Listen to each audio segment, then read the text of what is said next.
Assalamualaikum warahmatullahi wabarakatuh. Perkenalkan, nama saya Civania Rosabila dari kelas 2B Pendidikan Jasmani NPM 192191075. Di sini saya akan sedikit menjelaskan tentang teori dasar dan konsep dasar kurikulum dan pembelajaran.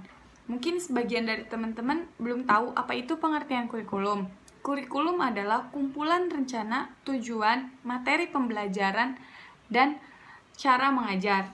Sedangkan pengertian kurikulum menurut Soedijarto merupakan serangkaian pengalaman dan kegiatan belajar yang direncanakan untuk diatasi oleh siswa dalam rangka mencapai tujuan pembelajaran yang telah ditetapkan oleh suatu lembaga pendidikan yang berwenang. Nah, mungkin di sini teman-teman juga tahu setiap kurikulum di jenjang pendidikan itu berbeda-beda. Contohnya di SD, SMP, dan SMA itu berbeda. Kurikulum itu sendiri sudah dirancang sedemikian rupa oleh suatu lembaga yang sudah ada di Indonesia. Nah, salah satu fungsi kurikulum ialah sebagai alat mencapai tujuan pendidikan yang pada dasarnya kurikulum itu sendiri memiliki komponen-komponen pokok dan komponen penunjang yang saling berkaitan dan berinteraksi satu sama lainnya dalam rangka mencapai tujuan tersebut. Jadi di sini maksudnya kan kurikulum itu dirancang oleh suatu lembaga. Nah, suatu lembaga itu memiliki tujuan dan komponen pokok dan komponen penunjang yang saling berkaitan. Jadi komponen yang saling berkaitan itu tidak dapat dipisahkan satu sama lainnya, sebab kalau salah satu komponen saja tidak ada atau tidak berjalan sebagaimana mestinya, suatu tujuan itu tidak akan tercapai.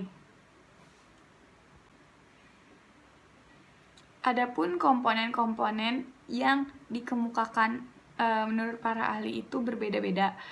Contohnya, Subandiah mengemukakan ada 5 komponen, yaitu komponen tujuan, komponen isi atau materi, komponen media atau sarana dan prasarana, komponen strategi, dan komponen proses belajar mengajar. Pembelajaran yang berkualitas sangat tergantung dari motivasi pelajar dan kreativitas pengajar. Nah, maksudnya di sini semangat pelajar itu tergantung kita sebagai pengajar, apakah kreativitas dalam mengajar atau tidak. Sering saya alami bahwa saya bosen dalam cara pembelajaran guru itu gitu. Pembelajaran yang berkualitas sangat tergantung dari motivasi pelajar dan kreativitas pengajar. Jadi maksudnya di sini motivasi pelajar itu dibangun oleh pengajar. Apabila pengajar tidak memiliki kreativitas untuk cara mengajar, mungkin pelajar juga bosan dengan apa yang diajarkan, lebih cenderung ke malas belajar. Jadi kita sebagai calon pengajar, kita harus memiliki kreativitas yang tinggi agar motivasi belajar pelajar lebih tinggi dari sebelum-sebelumnya. Dan mungkin proses pembelajaran itu sangat berpengaruh terhadap sikap pelajar. Nah, selanjutnya itu apa sih kaitan kurikulum dan pembelajaran? Kurikulum dan pembelajaran merupakan dua hal yang tidak dapat terpisahkan. Meski berada pada posisi yang berbeda, belajar yaitu sebagai kegiatan inti dari pembelajaran yang memiliki arti modifikasi atau memperteguh kelakuan melalui pengalaman. Nah, maksudnya di sini belajar itu sebagai kegiatan inti, sedangkan pembelajaran itu suatu pengalaman yang yang bisa kita dapat, baik itu pengalaman yang mungkin yang kurang baik atau yang baik, itu bisa menjadi tolak ukur kedepannya kita agar lebih baik. Dari pembelajaran kita bisa menjadi lebih baik. Kurikulum dan pembelajaran memiliki keterkaitan yang sangat erat. Tanpa kurikulum, pembelajaran tidak akan efektif. Dan tanpa pembelajaran, kurikulum tidak berarti apa-apa. Bisa diibaratkan seperti Romeo dan Juliet. Jika kita berbicara tentang Romeo, pasti kita melibatkan tentang Juliet. Ya, bisa diibaratkan seperti itu ya. Pembelajaran tanpa kurikulum sebagai rencana tidak akan efektif, atau bahkan bisa keluar dari tujuan yang telah dirumuskan. Kurikulum tanpa pembelajaran, maka kurikulum tersebut tidak akan berguna. Selanjutnya, apa sih perbedaan kurikulum dan pembelajaran? Kurikulum adalah perangkat mata pelajaran dan program pendidikan yang diberikan oleh suatu lembaga penyelenggara pendidikan yang berisi rancangan pembelajaran yang akan diberikan pada peserta dalam satu periode jenjang pendidikan. Sedangkan pembelajaran yaitu merupakan aktivitas yang paling utama.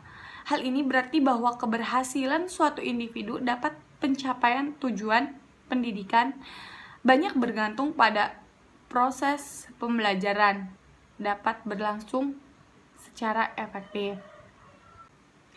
Perbedaan yang signifikan, kurikulum itu adalah gambaran besar dari suatu proses dan pembelajaran adalah teknik penggambaran untuk memahami suatu kurikulum. Nah, selanjutnya apa sih hubungan kurikulum dan pembelajaran? Yang pertama itu model dualistis. Apa sih model dualistis ini? Kurikulum dan pembelajaran berdiri sendiri. Kurikulum yang seharusnya merupakan pedoman dan pelaksanaan pembelajaran tidak tampak. Begitupun dengan pembelajaran yang seharusnya dapat dijadikan tolak ukur tidak terjadi. Yang kedua itu model berkaitan. Apa sih model berkaitan? Dalam model ini, kurikulum dan pembelajaran saling berkaitan. Pada model ini, ada bagian kurikulum yang menjadi bagian dari pembelajaran. Begitu juga sebaliknya. Nah, berikutnya yang ketiga itu model konsentris. Apa sih yang dimaksud dengan model konsentris ini? Model konsentris ini kurikulum dan pembelajaran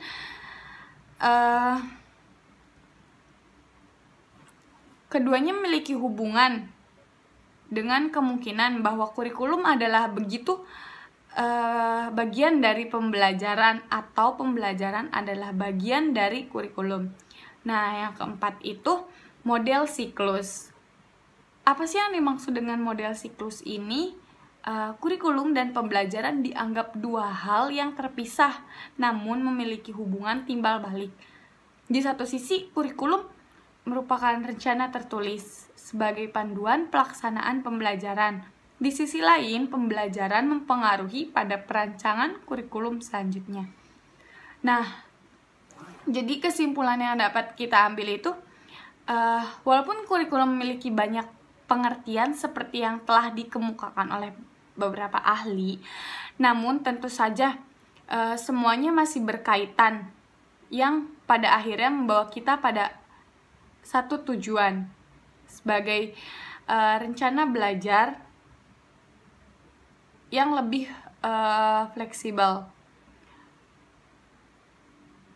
Nah, mungkin cukup sekian yang dapat saya sampaikan. Kurang dan lebihnya mohon maaf. Wassalamualaikum warahmatullahi wabarakatuh.